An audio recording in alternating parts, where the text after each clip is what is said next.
Hi, this is Kim, and this is my post on organizational dysfunction.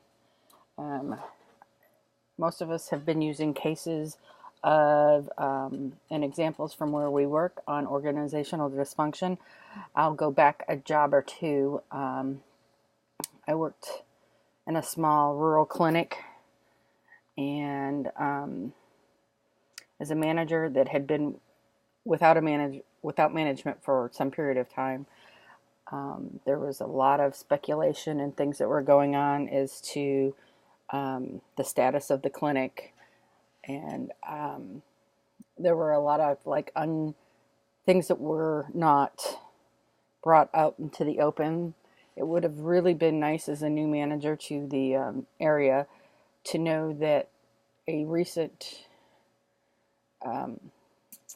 one of the doctors had recently committed suicide, and he committed suicide by cop on his way back to. He was on his way back to the clinic to actually basically Columbine everybody. There was some medical background things behind it. He'd gone through a sex change late in life, hadn't gone through any therapy.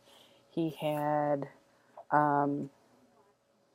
been committed, had gotten out, committed on a 72-hour hold, gotten out, and the rumor was he was back in town, and they sent somebody to check on him, and he was on his way back to the clinic in his car loaded with ammunition and automatic weapons at the time.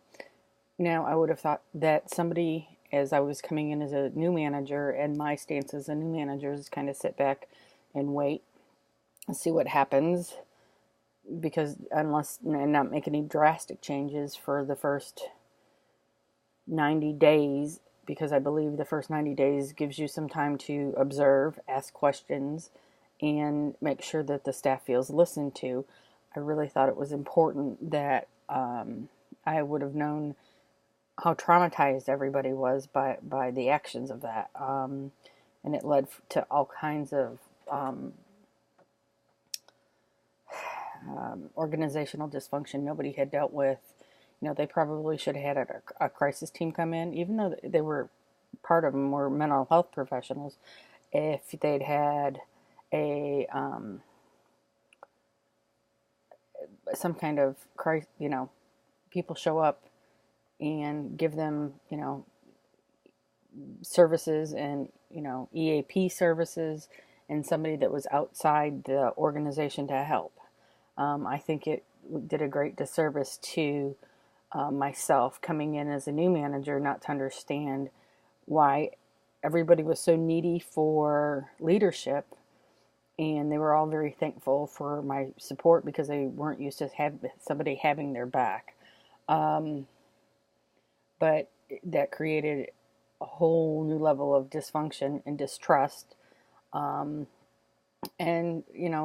one of the basic needs, if you go to Maslow, is talk about, safety and well-being.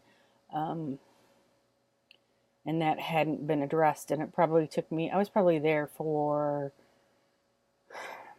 6 weeks before I found out. And somebody said, "Hey, did you know that your staff had gone through, XYZ?" And those types of, let's talk. The next question is talk about the impact of organizational pathologies on behavior. There's so many things that happen when it comes to behaviors that, pathology is the right thing. If you have a leader who always shoots the messenger, nobody's ever going to deliver bad news. And why would you? Culturally, I would say, or I worked for 10 years down in Maquiladora, and culturally, I found that it was cultural that they wouldn't, it didn't even based on whether or not there was a shooting the messenger manager or not, they were not going to deliver bad news. No matter how many times you said, "Hey, if you would have told me that on maybe Tuesday, I could have, performed a miracle. But if you tell me on Friday afternoon and we've got overtime schedule for the weekend and I don't have parts, I can't fix it. There's all different things that go into being able to make a change. I just flipped my page with my notes. But what allows for change is, they've got to be ready for change.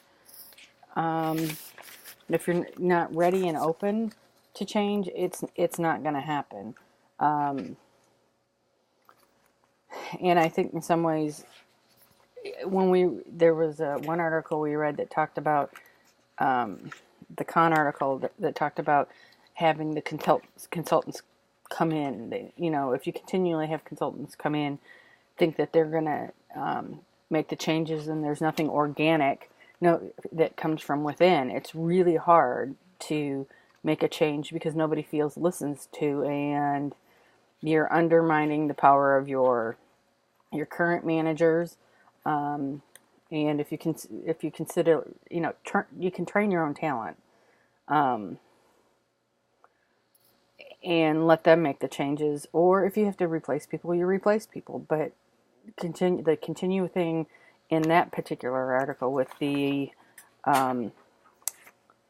consultants have their time and their place. But if that's always going to be your go-to solution, you're not getting anything from the people. You're not listening to the people. And then all of a sudden they swoop in, they're like seagulls. They swoop in, poop on everything you got, eat your dinner, and then leave. And then they're gone, and you have to live with whatever changes maybe they've made, or more than likely you're going to slip back into your old habits. So I think if you get the right people, last week I talked about hiring for attitude.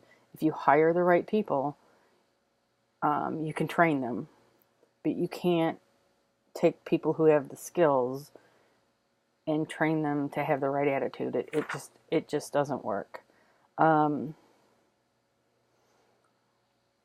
Let's see, and then we're talking about the strategies for change in a healthcare organization and workforce.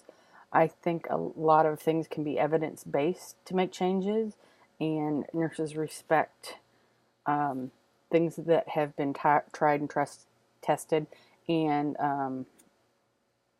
are based in research and knowledge.